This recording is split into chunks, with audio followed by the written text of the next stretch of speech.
मेरी देश के हर नागरिक से अपील है, जहां संभव हो पेट्रोल डीजल का उपयोग कम करें, मेट्रो का उपयोग करें,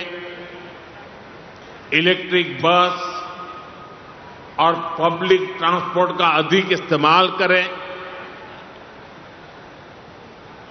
कार पुलिंग को बढ़ावा दें।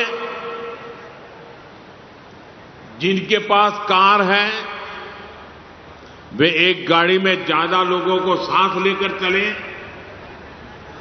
जिनके पास ईवी है वे भी दूसरों की मदद के लिए आगे आए। ಪ್ರಧಾನಮಂತ್ರಿಗಳು ದೇಶ ಜನತೆಗೆ ಒಂದು ಆಹ್ವಾನ ಕೊಟ್ಟಿದ್ದಾರೆ ಸರ್. ಬಂಗಾರವನ್ನು ಖರೀದಿಸಬೇಕು, 1 ವರ್ಷದವರೆಗೆ ಹೆಚ್ಚಿನ ಗಾಡಿಗಳನ್ನು ಉಪಯೋಗಿಸ್ಕೋಬೇಡ್ರಿ, ಒಂದು ತಮ್ಮದೇ ಆದಂಥ ಒಂದು ನಿರ್ಮಿತವಾಗಿ ಒಂದು ಜೀವನ ನಡೆಸ್ರಿ. ಹೆಂಗೆ ಕರೋನಾನ್ಯಾಗ ಮಾಡಿದ್ದೀವಿ ಆ ರೀತಿ ಸ್ವಯಂ ನೀವು ಲಾಕ್ಡೌನ್ ಮಾಡ್ಕೋರಿ ಅಂತನ್ನುವಂಥ ಒಂದು ಸಂದೇಶವನ್ನು ದೇಶ ಜನತೆ ಕೊಟ್ಟಿದ್ದಾರೆ ಸರ್. ತಾವು ಇದ್ರ ಬಗ್ಗೆ ಯಾವ ರೀತಿ ಹೇಳ್ತಾರೆ? ಎಲ್ಲರೂ ಖರ್ಚು ಕಡಿಮೆ ಮಾಡಬೇಕು. ಎಷ್ಟು ನಮ್ಮದು ಇನ್ಕಮ್ ಇದೆ ಅದು ನೋಡಿ ನಾವು ಖರ್ಚು ಮಾಡಬೇಕು. ಏನು ಹೇಳ್ತಾ ಇದ್ದಾರೆ, ಈಗ ವಾರ್ ಸ್ಟಾರ್ಟ್ ಆಗಿ 65 ದಿವಸ ಆಯಿತು. 65 ದಿವಸದಲ್ಲಿ ಒಂದು ಮಾತು ಹೇಳಲಿಲ್ಲ, ಒಂದು ಸ್ಟೇಟ್ಮೆಂಟ್ ಕೊಡಲಿಲ್ಲ. ರಿಸಲ್ಟ್ ಆದಮೇಲೆ ನೆಕ್ಸ್ಟ್ ಡೇ ಇದೆಲ್ಲ ಸ್ಟೇಟ್ಮೆಂಟ್ ಯಾಕೆ ಚಾಲೂ ಆಗೋದು? ಅವ್ರು ನಮ್ಮ ದೇಶದ ಪ್ರಧಾನಮಂತ್ರಿ, ನಾವು ರೆಸ್ಪೆಕ್ಟ್ ಕೊಡ್ತೀವಿ ಅವ್ರಿಗೆ, ಎಲ್ಲರೂ ಕೊಡಬೇಕು. ಪೊಲಿಟಿಸೈಸ್ ಮಾಡಬಾರ್ದು ಯಾವುದು ವಿಷಯ ತಗೊಂಡೆ. ಯಾವಾಗ ರಷ್ಯಾದಿಂದ ನಮಗೆ ಕ್ರೂಡ್ ಬರ್ತಾ ಇತ್ತು, ಯಾವಾಗ ವೆಸ್ಟ್ ಏಷ್ಯಾದಿಂದ ಕ್ರೂಡ್ ಬರ್ತಾ ಇತ್ತು, $40 ಆಗಿತ್ತು. ಆ ವೇಳೆಗೆ ಯಾಕೆ ಪೆಟ್ರೋಲ್ ಡೀಸೆಲ್ ಕಡಿಮೆ ಮಾಡಲಿಲ್ಲ ರೇಟು? $80 ಇತ್ತಂದ್ರೆ ಅದ ರೇಟ್ ಇತ್ತು, $100 ಇತ್ತಂದ್ರೆ ಅದ ರೇಟ್ ಇತ್ತು. $40 ಕ್ರೂಡ್ ಆಯಿತು ಪರ್ ಬ್ಯಾರಲ್. ಆ ವೇಳೆಗೂ ಅದ ರೇಟ್. ಆ ವೇಳೆಗೆ ಯಾಕೆ ಅರ್ಧ ಮಾಡಲಿಲ್ಲ ಪೆಟ್ರೋಲ್ ಡೀಸೆಲ್ ರೇಟ್? ಆ ವೇಳೆಗೆ ಜನತಾ ಬಗ್ಗೆ ಅವರೇನು ವಿಚಾರ ಮಾಡಲಿಲ್ಲ. ಯಾಕೆ ವಿಚಾರ ಮಾಡಲಿಲ್ಲ? ಆ ವೇಳೆಗೆ ಗ್ಯಾಸ್ ಕಡಿಮೆ ಆಗಿತ್ತು ರೇಟು, ಅದು ವಿಚಾರ ಮಾಡಲಿಲ್ಲ.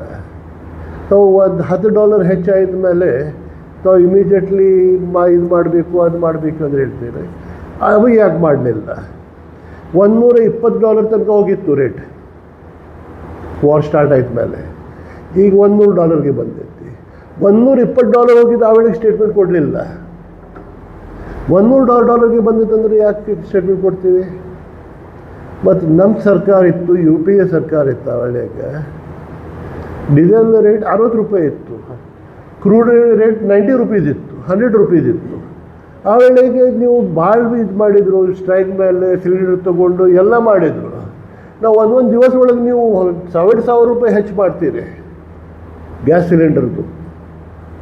ಒಂದು ದಿವಸ ಒಳಗೆ ಕಮರ್ಷಿಯಲ್ ಸಿಲಿಂಡರ್ $1,000 ಹೆಚ್ಚು ಮಾಡ್ತೀರ. ಅದ್ರ ಖರೆ ಈಗ ಯಾಕೆ ಮಾಡಬೇಕು ಹೀಗೆ ಸರ್? ಇದು ಒಂದು ರೀತಿಯಿಂದ ಯೂನಿವರ್ಸಲ್ ಯುದ್ಧದ ಒಂದು ಪರಿಣಾಮ ಅಂತ ಒಂದು ಕಡೆ ನೋಡಿದರೆ ಸರ್, ದೇಶದ ಆರ್ಥಿಕ ಮತ್ತು ರಾಜನೀತಿ ಏನು ವಿದೇಶಾಂಗ ನೀತಿ ಇದೆ ಸಂಪೂರ್ಣವಾಗಿ ವಿಫಲ ಆಗಿದೆ ಅನ್ನೋದೊಂದು ಕಾಂಗ್ರೆಸ್ ಮೊದಲಿಂದ ರಾಹುಲ್ ಗಾಂಧಿ ಅವರು ಹೇಳ್ಕೊತ ಬಂದಿದ್ದಾರೆ ಸರ್. ಈಗ ಅದು ಪುಷ್ಟಿ ಆಗ್ತಾ ಇದೆ. ಏನು ದೂರದೃಷ್ಟಿಯನ್ನು ಕಾಂಗ್ರೆಸ್ ಪಕ್ಷ ನೋಡ್ತಾ ಇದೆ, ಅದನ್ನು ಅನುಷ್ಠಾನಕ್ಕೆ ಇದನ್ನ ಆಗ್ತಾ ಇದೆ. ದೂರದೃಷ್ಟಿಯಿಂದ ರಾಹುಲ್ ಗಾಂಧಿಯವರು ಮೊದಲೇ ಹೇಳಿದರು ಹೀಗೆ ಆಗ್ಬೋದು ಅಂತ, ಆರ್ಥಿಕ ಸ್ಥಿತಿ ಕೆಟ್ಟಾಗೋದು. ಅವಳಿಗೆ ಕೇಳಲಿಲ್ಲ, ಯಾಕಂದರೆ ಅವಳಿಗೆ ಇಲೆಕ್ಷನ್ ಇತ್ತು. ತಾವು ರಾಹುಲ್ ಜಿ ಸ್ಟೇಟ್ಮೆಂಟ್ ಯಾವಾಗ ನೋಡಿ ದೂರದೃಷ್ಟಿಯಿಂದ ಮಾಡ್ತಾರೆ ಅವರು. ಈಗ ಯೂತ್ ಬಂದಾಯ್ತು, $60 ಬ್ಯಾರಲ್ ಆಯಿತು ಅಂದರೆ ನೀವು ರೇಟ್ ಕಡಿಮೆ ಮಾಡ್ತೀರಾ? ಮಾಡೋದಿಲ್ಲ. $104 ಆಯಿತು ಅಂದರೆ ನೀವು ಇಮಿಡಿಯೇಟ್ಲಿ ಹೇಳ್ತೀರಾ ಹೀಗಾಗಿದೆ ಹಂಗಾಗಿದೆ ಬಂದ್ ಮಾಡಿ. ಈಗ ಸಣ್ಣ ಮದುವೆ ಇತ್ತಂದ್ರೆ ಮಂದಿ ಎಷ್ಟು ಬಡವರು ಇರಲಿ, ಒಂದು 2 ಗ್ರಾಮ್ 3 ಗ್ರಾಮ್ 4 ಗ್ರಾಮ್ ತಗೋತಾರೆ ಅವರು. ನಮ್ಮ ದೇಶದ ಸಂಸ್ಕೃತಿ, ನಮ್ಮ ದೇಶದ ಪರಂಪರೆ ಇದೆ. ಅದು ಯಾವುದು ಜಾತಿ ಇರಲಿ, ಒಂದು ಅಷ್ಟು ನಾವು ನಮ್ಮ ಮಗಳಿಗೆ ಅಷ್ಟು ಕೊಡಬೇಕಂದ್ರೆ ಕೊಡ್ತೀವಿ ನಾವು. ಸರ್, ಇದು ತಮಿಳುನಾಡು ಇಲೆಕ್ಷನ್ ಒಂದು ಏನು ವಿಜಯ್ ಅವರು ವಿನ್ ಆಗಿ ಮುಖ್ಯಮಂತ್ರಿ ಆಗಿದ್ದಾರೆ, ಅವ್ರ ಪ್ರಣಾಳಿಕೆಯಲ್ಲಿ ಬಂಗಾರವನ್ನು ಉಡುಗೊರೆಯಾಗಿ ಕೊಡುವಂಥದ್ದೊಂದು ಪ್ರಣಾಳಿಕೆಯಲ್ಲಿ ತಮ್ಮ ಘೋಷಣೆ ಮಾಡಿ ಗ್ಯಾರಂಟಿಯಾಗಿ ಘೋಷಣೆ ಮಾಡಿದರು. ಅದಕ್ಕೇನಾದರೂ ಇದನ್ನು ತಾಳಿ ಹಾಕಿ ಪ್ರಧಾನಮಂತ್ರಿಗಳು ತಮ್ಮ ವೈಯಕ್ತಿತ್ವವನ್ನು ಕಾಯ್ತಾ ಇದ್ದಾರೆ. ಅವ್ರದ್ದು ಏನು ಹೇಳಿಕ್ ಬರೋದಿಲ್ಲ, ಏನು ಎದುರಿಸಲು ಮಾತಾಡ್ತಾರೋ, ಯಾಕೆ ಮಾತಾಡ್ತಾರೋ, ಯಾವಾಗ ಮಾತಾಡ್ತಾರೆ. ಯಾವಾಗ ಮಾತಾಡೋದಿದೆ ಅವಾಗೆ ಮಾತಾಡೋದಿಲ್ಲ, ಗಪ್ಪಿಟ್ಟು ಬಿಡ್ತಾರೆ. ಎಲ್ಲ ಎಲೆಕ್ಷನ್ ಎಲ್ಲ ಮುಗಿದ ಮೇಲೆ ಒಂದೊಂದು ಹೊಸ ಚಾಲು ಆಗ್ತೈತಿ. ಜಾತಿ ಧರ್ಮ ಎಲ್ಲ ಸ್ಟಾರ್ಟ್ ಆಗ್ತೈತಿ. ಅದು ಯಾವಾಗ ಮಾಡಬಾರ್ದು. ಅದು ನಮ್ಮದು ವಿಚಾರ, ನಾವು ದೇಶ ಹಿತದಲ್ಲೇ ಮಾತಾಡಬೇಕು. ನಮ್ಮ ಪ್ರಧಾನಮಂತ್ರಿಯವರು ಮೋದಿಜಿಯವರು, ನಾವು ಭಾಳ ಸಣ್ಣ ಇದ್ದೇವೆ, ಅವ್ರು ಭಾಳ ದೊಡ್ಡವರು. ಅವರು ವಿಚಾರ ಮಾಡಿ ದೇಶ ಸಲುವಾಗಿ ಮಾತಾಡಬೇಕು, ದೇಶ ಪರವಾಗಿ ಮಾತಾಡಬೇಕು. ಸರ್, ಕೊನೆಯದಾಗಿ ಸರ್, ತಾವು ಒಬ್ಬ ಉದ್ಯಮಿ ಅದರಿ, ಯಾವ ರೀತಿ ದೇಶದ ಆರ್ಥಿಕ ಸ್ಥಿತಿ ಅದೇ, ಯಾವ ರೀತಿ ಒಂದು ತಾವು ಆಂಕಲನ ಮಾಡ್ತಾ ಇದ್ದಾರೆ ಸರ್ ಇದನ್ನು? ಈಗ ಅದೇ ಹೇಳಿದ್ದೀನಿ ನಾನು, ನಮ್ದು ಎಷ್ಟು ಇನ್ಕಮ್ ಇದೆ ಅಷ್ಟು ನಾವು ಖರ್ಚು ಮಾಡಬೇಕು, ನೋಡಿ ಖರ್ಚು ಮಾಡಬೇಕು. ಅನ್ನೆಸೆಸರಿ ಎಕ್ಸ್ಪೆನ್ಸ್ ಮಾಡಬಾರ್ದು. ಮತ್ತು ಏನು ನೆಸೆಸರಿ ಇದೆ ಅದು ಮಾಡೋದಿದೆ ಅಂದರೆ ಮಾಡಬೇಕು. ಅದು ತಪ್ಪೋದಿಲ್ಲ. ನಾ ಹೇಳಿದಂದ್ರೆ ತಪ್ಪೋದಿಲ್ಲ, ನೀವು ಹೇಳಿದಂದ್ರೆ ತಪ್ಪೋದಿಲ್ಲ, ಯಾರು ಹೇಳಿದಂದ್ರೆ ತಪ್ಪೋದಿಲ್ಲ. ನಾವು ಕೋವಿಡ್ದಲ್ಲೇ ಹಂಗೆ ಮಾಡಿದ್ರೆ ಹಂಗೆ ಮಾಡಬೇಕಂದ್ರೆ ಏನು ಥಾಲಿ ತೊಗೊಂಡು ಬರೆಸ್ಬೇಕು, ಏನು ಕ್ಯಾಂಡಲ್ ಹಚ್ಚಬೇಕು, ಅದು ಪರಿಸ್ಥಿತಿ ಬಂದಿತ್ತು. ಹಂಗೆ ಮಾಡಿ ಹಂಗಿಲ್ಲ, ಇದು ಹಂಗೆ ಪರಿಸ್ಥಿತಿ ಇಲ್ಲ, ಹಂಗೆ ಪರಿಸ್ಥಿತಿ ಮಾಡಬಾರ್ದು. ಸರ್, ಕಾಂಗ್ರೆಸ್ ಏನು ಸ್ಟ್ಯಾಂಡ್ ತೊಗೊಳಿದೆ?